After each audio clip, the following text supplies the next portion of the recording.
پہلے جب مدینہ طیبہ آئے تو پھر ہمیں حکم ہوا کہ مسجد اقصیٰ کی طرف نماز پڑھیں، تو ہم نے مسجد اقصیٰ کی طرف جو ہے اپنا چہرہ کیا اور پھر کعبۃ اللہ کی طرف۔ تو پھر اللہ رب العالمین کے حکم کی تعمیل ہے۔ یہ سب سے جو بڑی بات ہے وہ یہ ہے کہ اللہ رب العالمین کی حکم کی تعمیل کی جائے، ورنہ تو مشرق ہو یا مغرب سب کچھ رب العالمین کے لیے ہے، سارے قبلے یہ سارا کچھ تو اللہ رب العالمین کے لیے ہے، سب کچھ اللہ کے لیے ہیں۔ لیکن ان لوگوں نے طرح طرح کی باتیں اور پروپیگنڈے بنا لیے اور فتنہ انگیزیاں کی، اور انہوں نے جو ہے رسول اللہ صلی اللہ علیہ وآلہ وسلم کو جس طرح سے یہ تکلیفیں دینا چاہتے تھے اور جس طرح سے یہ جو ہے مطلب اپنی باتیں کرتے تھے، تو یہ اپنے اسی اس پر آ گئے۔ خیر، اب اللہ رب العالمین نے کہہ دیا کہ ان قریب نادان لوگ کہیں گے، لیکن آپ ان سے کہہ دیں کہ مشرق اور مغرب جو ہے وہ تو اللہ کے لیے، اور اب جسے چاہے اسے سیدھا راستہ دکھا دیں۔ اور پھر اللہ رب العالمین نے کہا کہ ہم نے تمہیں ایک اس درجے کا امت بنا لیا ہے تاکہ تم لوگوں کے لیے گواہ بنو اور رسول تمہارے اوپر گواہ بنے۔ پہلے جس طرف تم رخ کرتے تھے اس کو تو ہم نے صرف یہ دیکھنے کے لیے قبلہ مقرر کیا تھا کہ کون رسول اللہ صلی اللہ علیہ وسلم کی پیروی کرتا ہے اور کون جو ہے اس آزمائش امتحان میں پاس ہوتا ہے اور کون جو ہے وہ پیچھے مڑ جاتا ہے۔ اب رسول اللہ صلی اللہ علیہ وآلہ وسلم کے لیے قبلے کا جو تحویل کا حکم ہوا، اب ان لوگوں نے رسول اللہ صلی اللہ علیہ وآلہ وسلم پر الزامات شروع کیے، اور اللہ رب العالمین پروردگار دو عالم نے اپنے کتاب میں قرآن میں ساری چیزوں سے کیا ہے آپ صلی اللہ علیہ وآلہ وسلم کو بتا کے اور پوری دنیا کو قبلے کی وضاحت کرا دی۔ اب بعض نادانوں نے جو ہے رسول اللہ صلی اللہ علیہ وآلہ وسلم یعنی کہ یہی کہتے تھے کہ آپ صلی اللہ علیہ وآلہ وسلم پہلے جس قبلے پہ تھے، جو مطلب ان کی باتیں ماننے لگی یہود اور نصارہ کی، وہ جو کمزور ایمان کے لوگ تھے، کہ یہ رسول اللہ صلی اللہ علیہ وآلہ وسلم چونکہ ہم سے حسد رکھتے ہیں تو اس حسد کی بنا پہ آپ صلی اللہ علیہ وآلہ وسلم نے اپنے قبلے کو کیا ہے تبدیل کر دیا، اپنے قبلے کو تبدیل کر دیا، بلکہ قبلے کو تبدیل کر دینا تو حکم الہی تھا اور رب العالمین کو یہی منظور تھا، جیسے کہ آپ صلی اللہ علیہ وآلہ وسلم کی بارے میں اللہ تعالیٰ نے جو پیشن گوئی کی تھی پریویس کتابوں میں، تو اس کے مطابق آپ صلی اللہ علیہ وآلہ وسلم جو ہیں یعنی کیا ہیں نبی ایسے ہیں جس کے قبلے دو ہوں گے۔ اچھا، اب تحویلی قبلہ اور آپ صلی اللہ علیہ وسلم کی خواہش بھی یہی تھی۔ رسول اللہ صلی اللہ علیہ وآلہ وسلم دل سے اس بات کو پسند فرماتے تھے کہ کعبۃ اللہ جو ہے یہ ہمارا قبلہ بن جائے، اور اس کی ظاہری وجہ یہ تھی کہ مسجد اقصیٰ جو تھا وہ یہودیوں کا قبلہ تھا، اور ان کے بارے میں قرآن کریم نے واضح کیا کہ یہ لوگ جانتے ہوئے بھی حق کو نہیں مانتے، یعنی یہ بڑے ضدی لوگ ہیں، ان سے تو ایمان لے آنے کی توقع بہت کم ہے۔ یہود اور نصارہ جو ہے خاص کر یہ انتہائی ضدی لوگ ہیں، لیکن عرب کے جو مشرک تھے وہ کعبۃ اللہ کا احترام کرتے تھے اور ابراہیم علیہ السلام کی طرف اپنی نسبت کرتے تھے، اور جو کچھ بھی کرتے تھے وہ اپنی جہالیت کی وجہ سے کرتے تھے، ضد بھی ان میں تھی، مگر ایسے لوگ کم تھے، اکثر جہالیت کے شکار تھے۔ یہودی اور نصرانی جو کرتے تھے وہ تو ضد کی بنا پر کرتے تھے، ضد کی بنا پہ، کیونکہ ان کو تو علم تھا کہ آپ صلی اللہ علیہ وآلہ وسلم آخری نبی ہیں۔ اب رسول اللہ صلی اللہ علیہ وآلہ وسلم کی مخالفت پر یہ ہر وقت کھڑے رہتے تھے، اور اس کے باوجود کہ وہ جانتے تھے کہ آپ نبی حق ہیں۔ اب اللہ رب العالمین پروردگاری دو عالم جو ہیں رسول اللہ صلی اللہ علیہ وسلم کی ذاتی گرامی سے اسلام سے جو ہے ان کو جو دشمنی تھی وہ کیا تھی، جو مطلب مکے کے جو عرب تھے، جتنے بھی عرب تھے مشرکین، وہ جہالت کی بنا پر تھی کہ وہ جانتے نہ تھے۔ فرق یہ تھا دونوں میں، یہ دو کیا تھے، جان بوجھ کر ضد پہ وہ اڑے ہوئے تھے کہ جان بوجھ کر ایمان نہیں لا رہے تھے۔ جو عرب کے مشرکین تھے ان کی جو مخالفت تھی وہ کیا تھی، جہالت کی وجہ سے تھی۔ مثال کے طور پر جیسے جاہلوں کا یہ عقیدہ ہے کہ رسول اللہ صلی اللہ علیہ وسلم تمام پیغمبر، تمام ولی بزرگ بھی یعنی کچھ جیسے کہ ہر جگہ حاضر ناظر ہوتے ہیں۔ اب یہ لوگ بھی جو ہے انہوں نے کیا کیا تھا، یہ اللہ تعالیٰ کو تو مانتے تھے لیکن پھر اس کے ساتھ ساتھ انہوں نے بت بنائے تھے، بت بنائے تھے کہ جن کے ذریعے ان کو یہ تھا کہ یہ جو ہے اللہ تعالیٰ پروردگار دو عالم تک ہمارے کیا ہیں، حاجاتیں پہنچاتے ہیں، اللہ رب العالمین تک ہماری جو حاجاتیں ہیں یعنی یہ بت جو ہیں یہ پہنچاتے ہیں۔ اور رسول اللہ صلی اللہ علیہ وآلہ وسلم یعنی کعبۃ اللہ کے بارے میں آپ صلی اللہ علیہ وآلہ وسلم یعنی بار بار اللہ کی طرف جیسے کہ اپنا سر اٹھا کر دیکھتے تھے، آسمان کی طرف دیکھتے تھے کہ اللہ تعالیٰ کب یعنی میرے قبلے کو چینج کرنے کے لیے حکم دے گا۔ جیسے کہ اللہ تعالیٰ نے کہا بھی نا، قد نرى تقلب وجهك فی السماء فلنولینک قبلۃ ترضاها، کہ تحقیق کہ ہم دیکھتے ہیں آپ کے چہرے کو پھیرنے کو آسمان کی طرف، بس البتہ ہم ضرور پھیریں گے آپ کو قبلۃ ترضاها، اس قبلے کی طرف جس کو آپ پسند کرتے ہیں۔ اور آپ صلی اللہ علیہ وآلہ وسلم کی جو پسند کرنے کی دوسری وجہ تھی وہ عرب کے لوگوں میں اکثریت ان لوگوں کے تھی جو قبلے کا احترام کرتے تھے، اور اس قبلے کو چھوڑ کر جو ہے ان کے لیے مشکل تھا، کیونکہ وہ خانہ کعبے کے احترام بھی کرتے تھے۔ اور اللہ پروردگار دو عالم نے جو ہے رسول اللہ صلی اللہ علیہ وسلم سے کہا فولی وجہ کا، آپ اپنا چہرہ پھیر دیں شطر المسجد الحرام، مسجد حرام کی طرف، یعنی جس کو آج کل ہم بیت اللہ کہتے ہیں۔ اور پھر اللہ رب العالمین نے امتیوں سے بھی کہا، آگے امتیوں کو خطاب کیا، وَحَيْثُ مَا كُنْتُمْ، کہ اے امتیوں جہاں بھی تم ہو، فَوَلُّوا وُجُوهَكُمْ شَطْرَهُ، کہ تم بھی اپنا رخ کعبۃ اللہ کی طرف کر دو، یعنی کعبہ جو ہے مشرق میں ہے اور ہم جیسے کیا ہے، ہم چہرہ اپنا کعبۃ اللہ کی طرف، اپنے رخ اسی کی طرف کر دو۔ اب اللہ رب العالمین کا بیت اللہ جو ہے اللہ تعالیٰ نے دنیا جب قائم کی، اللہ رب العالمین نے خانہ کعبے کو عین وسط میں بنایا ہے۔ اور اللہ تعالیٰ جیسے کہ وہ مفسرین کہتے ہیں نا کہ مکے کی جو لغوی معنی ہے یہ ناف ہے، کہ جیسے جو ہے نا وہ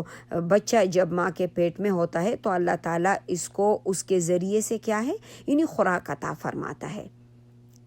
تو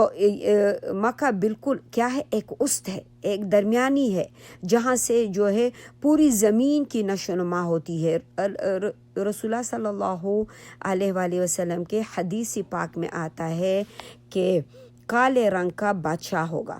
یعنی جب وقت قیامت قریب ہوگی، کالے رنگ کا بادشاہ ہوگا، ٹیڑھی اور موٹی موٹی اس کی ٹانگیں ہوں گی، اس کے ساتھ اس کی فوج ہوگی، وہ آ کر کعبۃ اللہ کی دیواروں کو کیا ہے، یعنی ڈھانا شروع کرے گا۔ تو اللہ تبارک و تعالیٰ اسرافیل علیہ السلام کو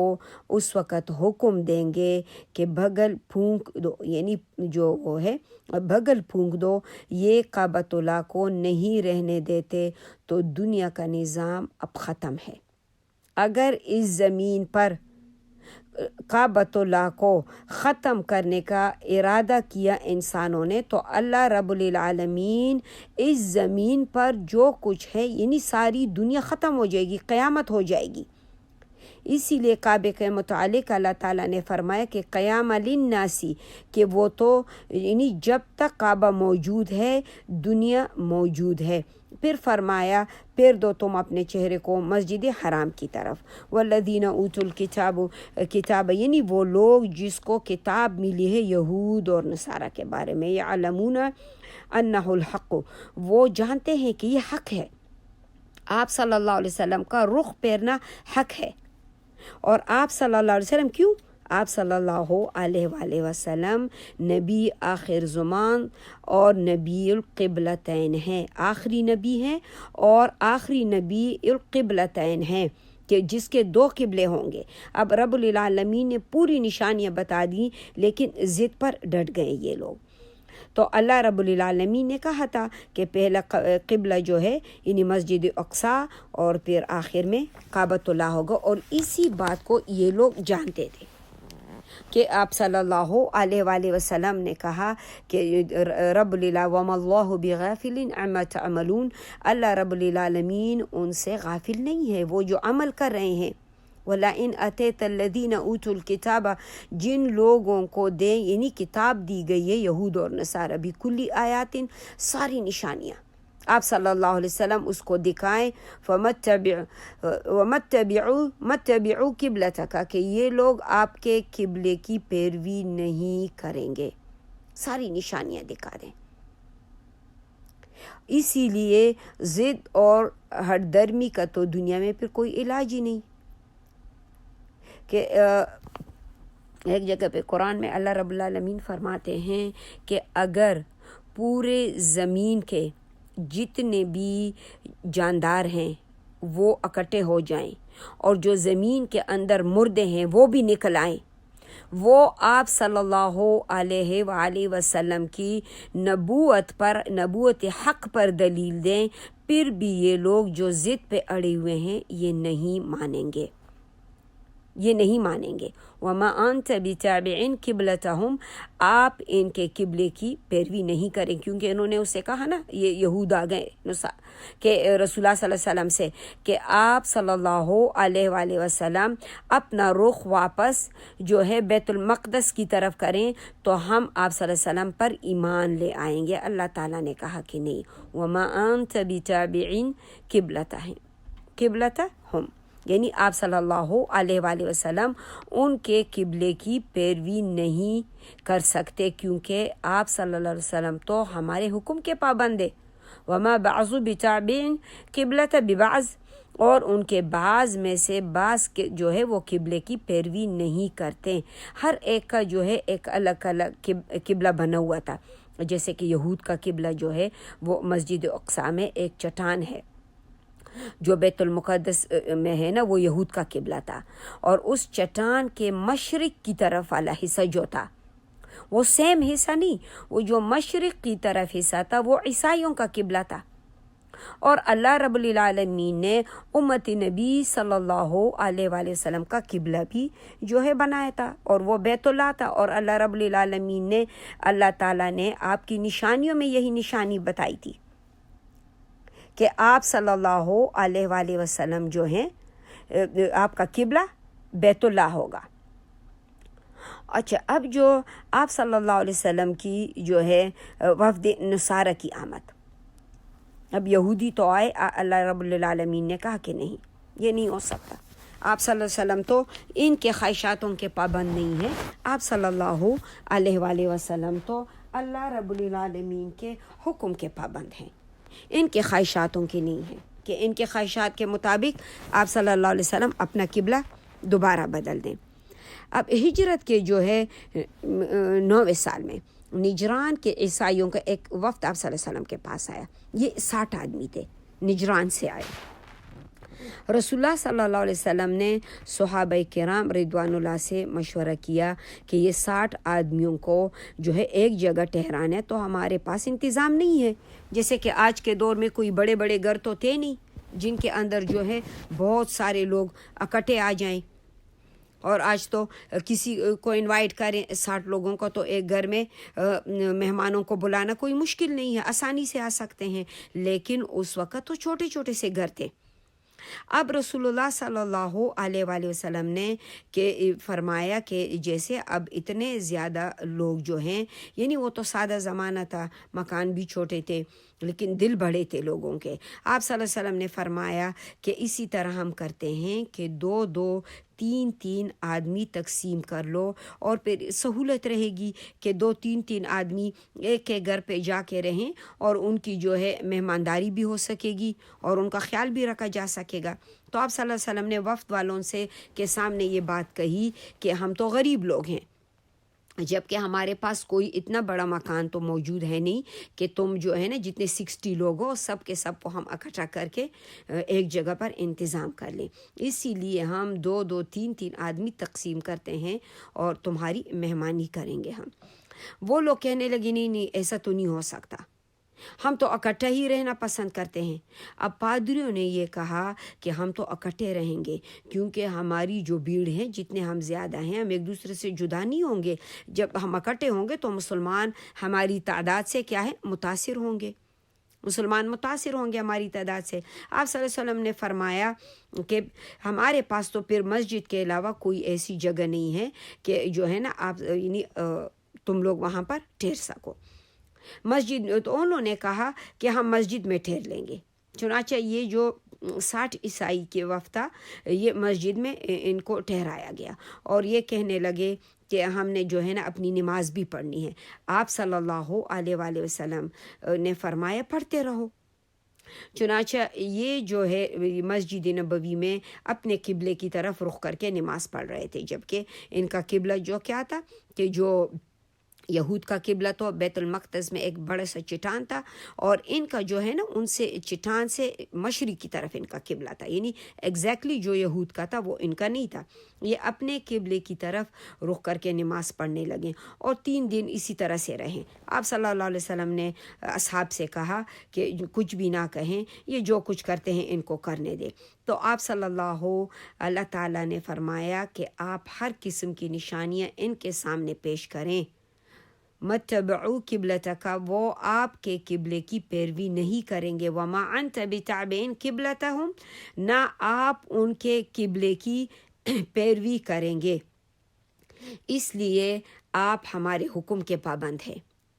وما بعضہ، اور ان کے بعض بتابع قبلتہ، یعنی جو بعض کے کر رہے ہیں تو ولئن اتبعت اہواءہم، اگر آپ صلی اللہ علیہ وسلم کو خطاب کر کے آپ صلی اللہ علیہ وسلم کے امت کو سمجھایا جا رہا ہے کہ بالفرض اگر آپ نے ان کی خواہشات کی پیروی کی، من بعد ما جاءک من العلم، اس کے بعد کہ آپ صلی اللہ علیہ وسلم کے پاس علم بھی آ چکا ہے، انک اذا لمن الظالمین، تو پھر کیا ہے یعنی بے شک اس وقت آپ ظالموں میں ہوں گے۔ اور اللہ رب العالمین الذین آتیناہم الکتاب، اللہ نے کہا وہ لوگ جن کو کتاب دی گئی ہے، عیسائی یہودی، یعرفونہ کما یعرفون ابناءہم، اللہ تعالیٰ فرماتے ہیں کہ یہ یہود اور نصارہ اہل کتاب یہ تو ایسے آپ کو جانتے ہیں، پہچانتے ہیں جس طرح لوگ اپنے بیٹوں کو جانتے ہیں۔ اب اس پر جو ہے نا اکثر جگہ پہ بیٹیاں جو ہے وہ جھنڈے اٹھاتی ہیں، بیٹیوں کا اسی لیے نہیں کہ بیٹے جو ہیں وہ اگر دور سے بھی مجمع میں آ رہا ہے تو ہر ماں باپ جو ہے وہ اپنے بیٹے کو پہچان لیتے ہیں۔ بیٹیوں کو تو اللہ نے پردے میں رکھا ہے نا کہ اپنے چہرے ڈھک کے چلو، پردے میں رہو، تو اسی لیے بیٹوں کا ذکر ہے، تو لہٰذا بیٹیاں نہ جھنڈے اٹھائیں۔ اچھا، اب جو ہے یہاں پر اس آیات کریمہ کی جو تفسیر ہے، اس کی جو عبداللہ بن سلام رضی اللہ عنہ جو تھے، پہلے تو یہودی تھے اور پھر وہ مسلمان ہو گئے، اور انہوں نے یہ لفظ کہے کہ یہ تو شک ہو سکتا ہے، اس بات میں تو شک ہو سکتا ہے کہ ہماری بیویوں نے کچھ خیانت کی ہو، لیکن رسول اللہ صلی اللہ علیہ وآلہ وسلم کے بارے میں ہمیں کوئی شک نہیں۔ اور یعنی اتنی بڑی اس نے بات کی، اور پھر ان کے کیا ہے وَإِنَّ فَرِيقًا مِّنْهُمْ، کچھ لوگ پھر ان میں ایسے تھے لَيَكْتُمُونَ الْحَقَّ، کہ وہ حق کو چھپاتے تھے، وَهُمْ يَعْلَمُونَ، جانتے ہوئے کہ یہ حق ہے، پھر بھی یہ حق کو چھپاتے تھے۔ کیا ہے؟ اللہ تعالیٰ فرماتے الحق من ربک، یہ تو اللہ تعالیٰ کی طرف سے حق ہے۔ یہ قبلے کا چینج ہونا اور دونوں جہانوں کے سردار خاتم النبی کا قبلہ جو ہے بیت اللہ ہونا، یہ تو اللہ کی طرف سے ہے، یہ تو تیرے رب کی طرف سے، فلا تکونن من الممترین، لہٰذا آپ صلی اللہ علیہ وآلہ وسلم شک کرنے والوں میں سے، یعنی یہود و نصارہ کے نہ مانیں، کہ وہ آپ کو جو ہے نا یعنی تردد میں نہ پڑیں. آپ یہاں بھی جو ہے آپ صلی اللہ علیہ وسلم کو جو ہے خطاب ہے، لیکن سمجھانا امت کو ہے. سمجھانا کیا ہے؟ امت کو ہے. تو قبلے کی چینجز جو تھی یہ بھی مدینہ طیبہ میں ہوئی، جب رسول اللہ صلی اللہ علیہ وآلہ وسلم مدینہ طیبہ میں تھے، یعنی آپ نے 17 جو منتھس ہیں وہ نماز پڑھی تھی اس کی طرف. اور پھر اس کے بعد جو ہے اب رسول اللہ صلی اللہ علیہ وسلم کے بارے میں ہم نے پچھلی کلاس میں بھی پڑھا تھا کہ اب جو ہے کیا ہے کہ غزوات اور اس کی طرف آپ صلی اللہ علیہ وسلم کا توجہ ہونا. اور ہم نے حمزہ بن عبد المطلب کے بارے میں پڑھا تھا کہ اس کا جو سریہ ہوا اور اس میں جو ہے مہاجرین کے ساتھ حمزہ رضی اللہ عنہ کو جھنڈا دیا تھا، اور یہ ٹوٹل 300 آدمی تھے. ان کا جو ہے نا، اور یہ ابو جہل کے ساتھ ان کا سامنا ہوا تھا، وہ بھی اپنے لوگوں کے ساتھ تھا، لیکن پھر فریقین میں جنگ نہیں ہوئی تھی. اور اسی طرح یہ پہلا جھنڈا تھا اسلام کا جو رسول اللہ صلی اللہ علیہ وسلم کے دست مبارک سے باندھا گیا تھا، وہ ہم نے الحمدللہ پڑھ لیا تھا. اب اس کے علاوہ جو ہے رسول اللہ صلی اللہ علیہ وآلہ وسلم بہت سارے چھوٹے چھوٹے غزوات ہیں، لیکن ہم تھوڑے سے لیتے ہیں، پھر انشاءاللہ جو ہے اس کے بعد ہم جو ہے نا رسول اللہ صلی اللہ علیہ وسلم کے جو بڑے غزوات ہیں اس میں شامل ہوں گے. اچھا، پہلے جو ہے نا ہم لوگ کہتے ہیں سریہ جو تھا وہ ہوا تھا، اور پھر ہم غزوہ کہتے ہیں، ہم سریہ کہتے ہیں، غزوہ ہوتا ہے. تو اس بات کو اس سے پہلے کہ ہم ان ڈیٹیلز میں جائیں، یہ ڈیٹیلز میں جانے سے پہلے یہ سب سے زیادہ ضروری ہمارے لیے کہ سریہ وہ ہے کہ جس میں رسول اللہ صلی اللہ علیہ وسلم نے اصحاب کو بھیجا. جیسے کہ جو پہلا سریہ جو ہے حمزہ بن عبد المطلب کے بارے میں ہم نے پڑھا تھا کہ یہ سریہ جو ہوا تھا. اور غزوہ وہ ہوتا ہے کہ جس میں آپ صلی اللہ علیہ وآلہ وسلم نے خود بنفس نفیس شرکت کی ہو، تو وہ کیا ہے؟ وہ غزوہ ہے. اور آپ صلی اللہ علیہ وآلہ وسلم جو ہے 12 ربیع الاول کو آپ صلی اللہ علیہ وسلم غزوہ بوات، یعنی یہ جو ہے 200 صحابہ کو لے کے روانہ ہوئے. مقصود کیا تھا کہ قریش کا ایک قافلہ تھا جس میں امیہ بن خلف سمیت 200 آدمی تھے، اور یہ ان کے ساتھ جو تھے 2500 اونٹ تھے. آپ صلی اللہ علیہ وآلہ وسلم بوات کے مقام تک تشریف لے گئے، لیکن جو ہے اس غزوے میں پھر سعد بن معاذ رضی اللہ عنہ کو مدینہ طیبہ کا وہ امیر بنایا تھا. لیکن یہاں پر جو ہے یعنی یہاں پہ کچھ مارکا نہیں ہوا، اور آپ صلی اللہ علیہ وسلم واپس آ گئے تھے. پھر اس کے بعد جو ہے غزوہ صفان ہوا. اس میں بھی آپ صلی اللہ علیہ، اس کی وجہ یہ تھی کہ زید بن جابر فہیرہ جو تھے، یہ مشرکین کے مختصر فوج کے ساتھ مسلمانوں کی چراگاہوں پر جو ہے اس نے چاپا مارا تھا. دیکھو، یہ مسلمانوں کو مدینہ طیبہ میں چین سے نہیں بیٹھنے دیتے تھے، اور مسلمانوں کو جان اور مال لوٹ کے لے جاتے تھے. یہ انتہائی ضروری ہے، کیونکہ یہ واقعہ پھر بدر میں ہم دیکھتے ہیں کہ کیوں وہ رسول اللہ صلی اللہ علیہ وسلم اس کے پیچھے نکلے ابو سفیان کے، کہ یہ مسلمانوں کے جان اور مال کے پیچھے پڑے ہوئے ہیں. جب مکے میں مسلمان جتنے ہجرت کر کے مہاجرین، اب ان کے مال اور دولت جائیدادوں سب کو ضبط یعنی قبضہ کرنے کے بعد، کھا جانے کے بعد، مدینہ طیبہ میں بھی چین سے نہیں بیٹھنے دے رہے ہیں. مسلمانوں کی مویشی لوٹ لیے انہوں نے. اور رسول اللہ صلی اللہ علیہ وسلم جو تھے، یہ 70 صحابہ کے عمرہ جو ہے انہوں نے تعاقب کیا، اور پھر بدر کے جو اطراف میں واقع وادی صفان تک تشریف لے گئے، اور یہاں پر جو ہے یعنی کسی ٹکراؤ کے بغیر آپ صلی اللہ علیہ وآلہ وسلم واپس آ گئے. پھر اس کے بعد جو ہے سریہ نخلہ جو ہے یہ رجب میں ہوا. اب اس میں ہم پر رسول اللہ سے، کیونکہ سریہ میں نے کہا نا، اب یہاں پر رسول اللہ صلی اللہ علیہ وسلم بنفسی نفیس نہیں ہے، تو اس کو ہم سریہ کہیں گے. جب آپ صلی اللہ علیہ وسلم خود ہوتے ہیں تو پھر اس کو ہم غزوہ کہتے ہیں. یہ جو اس میں ہم پر رسول اللہ صلی اللہ علیہ وسلم نے عبداللہ ابن جحش رضی اللہ عنہ کو یہ سرگرد اس کی نگرانی میں یعنی جو تھی 12 مہاجرین، یعنی کہ یہ کوئی جنگی محاذ تھا، 12 لوگ بھیجنے کے لیے کوئی جنگ تو نہیں کرتا ہے نا کہ مکہ المکرمہ پر 12 لوگ جا کے حملہ کریں گے۔ اچھا 12 مہاجرین کو بھیجا اور ہر 2 آدمیوں کے پاس ایک اونٹ تھا، باری باری یہ اس پہ سوار ہوتے تھے۔ اس دستے کے امیر کو جو ہے یہ عبداللہ بن جحش رضی اللہ عنہ تھے، تو رسول اللہ صلی اللہ علیہ وسلم نے ایک اس کو تحریر لکھ کے دی، اس میں ہدایت فرما دی کہ وہ دن کو یعنی سفر کرنے کے بعد 2 دن جب وہ سفر کریں after 2 days سفر کرنے کے بعد وہ پھر یہ جو رسول اللہ صلی اللہ علیہ وسلم نے ہدایت نامہ دیا ہے اس کو کھولیں، جب تک نہیں کھولیں۔ اب عبداللہ رضی اللہ عنہ نے 2 دن جب سفر کیا تو تحریر کھولی، اور تحریر میں جو ہے لکھا تھا کہ آگے بڑھتے جاؤ جب تک مکہ اور طائف کے درمیان نخلا میں آ جائے تو وہاں اترو اور وہاں قریش کے قافلے کے گات میں لگو اور ہمیں یہ بتاؤ کہ ان کی کیا خبریں ہیں، یعنی وہ کیا ارادے رکھتے ہیں مسلمانوں کے لیے۔ اب خیر بہرحال جو تھے صحابہ اس جگہ عبداللہ ابن جحش رضی اللہ عنہ نے سب سے کہا کہ جیسے کہ جس کو موت ناگوار ہو وہ واپس جا سکتے ہیں۔ ظاہر ہے اب جو ہے مکے والوں کے اتنے قریب آ کر اور وہاں پر جاسوسی کرنا، ان سے خبر لے کے آپ صلی اللہ علیہ وسلم تک پہنچانا کوئی آسان کام تو نہیں تھا۔ تو عبداللہ رضی اللہ عنہ نے کہا کہ جس کو اپنی جان پیاری ہے تو بے شک وہ واپس جائیں، لیکن جتنے رفقا تھے یہ سب کھڑے ہوئے اور منزل مقصود کی طرف چل پڑے۔ اور پھر یہاں سعد بن ابی وقاص اور عتبہ بن غزوان رضی اللہ عنہ کا اونٹ جو تھا وہ غائب ہو گیا تھا۔ یہ دونوں بزرگ جس پہ باری باری سفر کرتے تھے، جس وجہ سے یہ پیچھے بھی رہ گئے تھے۔ عبداللہ بن جحش رضی اللہ عنہ جو تھے ایک طویل سفر کرنے کے بعد جب نخلا میں نزول فرمائے، وہاں قریش کا قافلہ گزرا جو کشمش کے چمڑے اور سامان تجارت کے لیے ہوئے تھا۔ اب قافلے میں عبداللہ بن مغیرہ کے 2 بیٹے عثمان بن نوفل اور عمر بن جو تھے حضرمی اور حکیم بن کیسان جو تھے یہ ان کے موالی یعنی مغیرہ تھے۔ اور مسلمانوں نے آپس میں مشورہ کیا کہ یہ تو حرام مہینے کا آخری شب ہے، اگر ہم لڑتے ہیں تو حرام مہینے کی بے حرمتی ہے، اگر رات بھر انتظار کرتے ہیں تو یہ لوگ تو حدود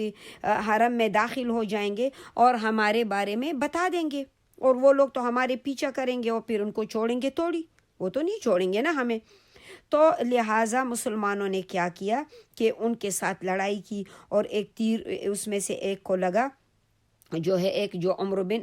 حضرمی یہ جو تھا یہ مارا گیا، اور باقی 2 عثمان جو تھا اور حکیم ان دونوں کو گرفتار کر کے جو ہے لے گئے، اور نوفل جو تھا یہ بھاگ نکلا تھا۔ اب 2 قیدیوں کے ساتھ جو ہے اور مالی غنیمت کو بھی صحابہ نے لے لیا، اور یہ اسلامی تاریخ کا پہلا خمس تھا جو پہلا مقتول یعنی وہ تھا ایک مقتول تھا اور پہلے قیدی تھے۔ رسول اللہ صلی اللہ علیہ وآلہ وسلم نے ان کے اس حرکت پہ جو ہے نا ان کو کہا کہ میں نے آپ لوگوں کو جنگ کا تو نہیں کہا تھا، لیکن ان صحابہ کے پاس کوئی چوائس نہیں تھی، وہ بھی جنگ نہیں کرنا چاہتے تھے۔ اب قافلے میں جو قیدیوں کے سلسلے میں جو تھا جو ہے آپ صلی اللہ علیہ وسلم نے ان کا ہاتھ جو ہے رکوا دیا، اور اس پر جو ہے مشرکین نے اور یہودیوں نے بڑے پروپیگنڈے کی۔ اب ان کے ہاتھ تو بات آ گئی کہ آپ صلی اللہ علیہ وسلم تو حرام مہینے کا کیا ہے وہ تقدس پامال کر دیا، حالانکہ بہت سارے اوپینینز یہ بھی ہے کہ وہ جو ہے رجب ختم ہو گیا تھا، کیونکہ اکثر اسلامک جو منتھس ہیں وہ تو 28 ڈیز پہ، سم ٹائم وہ 28 ڈیز پہ بھی کیا ہے مکمل ہو جاتے ہیں، 29 ڈیز پہ ہوتے ہیں یوزلی۔ تو آپ صلی اللہ علیہ وآلہ یعنی وہ 30 ڈیز کا نہیں ہوگا۔ تو آپ صلی اللہ علیہ وآلہ وسلم پر اللہ رب العالمین نے ان کے پروپیگنڈوں کو کھولنے کے لیے اللہ تعالیٰ نے ان کو جواب دے دیا۔ اللہ رب العالمین نے قرآن میں ان سے کہا یسألونک عن الشہر الحرام قتال فیہ قل قتال فیہ کبیر وصد عن سبیل اللہ وکفر بہ والمسجد الحرام وإخراج أهله منه أكبر عند الله والفتنة أكبر من القتل، یعنی کہ تم لوگ حرام کے مہینے میں جو قتال کے بارے میں دریافت کرتے ہو کہ اس میں جنگ کرنا گناہ ہے، اب اللہ کی راہ سے روکنا، اللہ کے ساتھ کفر کرنا، مسجد حرام سے اس کے باشندوں کو نکالنا، اور یہ تو اللہ کے نزدیک اس سے بھی بہت بڑا جرم ہے۔ تم اپنے جرم تو دیکھو کہ تمہارے اپنے کتنے بڑے بڑے جرم ہیں۔ اب فتنہ جو ہے یہ تو قتل سے بڑھ کر ہے۔ تم تو نہ خود اللہ کے راستے پہ آتے ہو، نہ دوسروں کو آنے دیتے ہو۔ اب اس وحی سے جو ہے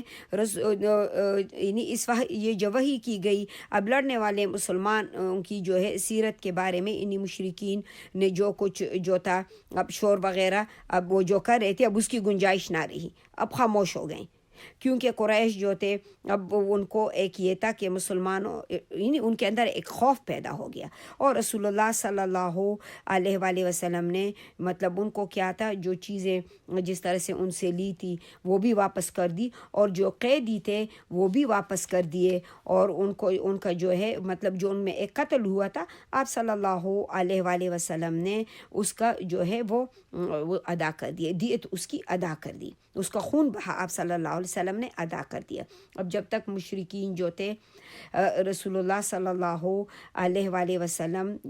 کے بارے میں جو پروپیگنڈے کرتے تھے، باتیں کرتے تھے، تو اللہ رب العالمین نے ان کے ساری باتوں کا جواب دے دیا، اور باقی رہے مسلمان، تو اللہ تعالیٰ نے عبداللہ بن جاش رضی اللہ عنہ کے سریے کے بعد جو ہے مسلمانوں پر جنگ فرض کر دی، جنگ فرض ہو گئی۔ اب اس سلسلے میں بھی اللہ نے آیات نازل کی، وَقَاتِلُوا فِي سَبِيلِ اللَّهِ الَّذِينَ يُقَاتِلُونَكُمْ وَلَا تَعْتَدُوا إِنَّ اللَّهَ يُحِبُّ الْمُعْتَدِينَ، کہ تم جو ہے اللہ کی راہ میں جنگ کرو، اور ان سے جنگ کرو جو تم سے جنگ کرتے ہیں، ان سے جنگ کرو جو تم سے جنگ کرتے ہیں، اور حد سے آگے نہ بڑھو۔ دیکھو اللہ کا کتنا خوبصورت نظام ہے کہ تم جنگ کرو ان سے جو تم سے جنگ کرتے ہیں، لیکن تم پھر بھی حد سے آگے نہ بڑھو۔ یقیناً اللہ رب العالمین جو ہے وہ حد سے بڑھنے والوں کو پسند نہیں فرماتے۔ اب جو بیت المقدس کے بجائے جو خانہ کعبہ تھا، بیت اللہ یعنی اللہ رب العالمین نے جو ہے نا اس کو بیت المقدس کے بجائے خانہ کعبہ کو کعبہ بنا دیا، اور نماز میں اس طرف رخ پھیرا جائے۔ اس کا فائدہ یہ ہوا کہ جو کمزور اور منافق یہود جو مسلمان کی صف میں محض یعنی کیا ہے انتشار اور جو ہے اضطراب پھیلانے کے لیے داخل ہوئے تھے، اب وہ کھل کر سامنے آ گئے۔ یہ فائدہ مسلمانوں کو ہوا، اور وہ مسلمانوں سے علیحدہ ہو کر اپنی اصلی حالت پر واپس چلے گئے۔ اس طرح مسلمانوں کی صفیں بہت سے غداروں اور جو خیانت کی کوششوں میں لگے ہوئے لوگ تھے، اللہ تعالیٰ نے اسے مسلمانوں کی صفوں کو پاک کر دی، یعنی مسلمانوں کی صفیں پاک ہو گئیں۔ اور پھر تحویل قبلہ میں اس طرف بھی ایک لطیف اشارہ ہے کہ اب ایک نیا دور شروع ہو رہا ہے مسلمانوں کا۔ کیا ہے؟ ایک نیا دور شروع ہو رہا ہے جو اس قبلے پر مسلمانوں کے قبضے سے پہلے ختم نہ ہوگا، یعنی جو مسلمانوں کا قبلہ ہے، ظاہر ہے اب اللہ رب العالمین نے جو دور شروع کیے، اب وہ قبلہ تو مسلمانوں کے قبضے میں آئے گا، کیونکہ یہ تو بڑی عجیب بات ہوگی کہ کسی قوم کا قبلہ اس کے دشمنوں کے قبضے میں ہو۔ اگر ہے تو پھر ضروری ہے کہ کسی نہ کسی دن اسے آزاد کر دیا جائے۔ تو رب العالمین نے قبلے کی تحویل کے جو فوائد تھے وہ بھی ہم نے بیان کیے اس کلاس میں۔ تو اللہ پاک کا احسان ہے کہ ہماری کلاس جو ہے وہ مکمل ہوتی ہے۔ ربنا تقبل منا انک انت السمیع العلیم وتب علینا انک انت التواب الرحیم۔ السلام علیکم ورحمۃ اللہ وبرکاتہ۔ مولاي صل وسلم دائما أبدا على حبيبك خير الخلق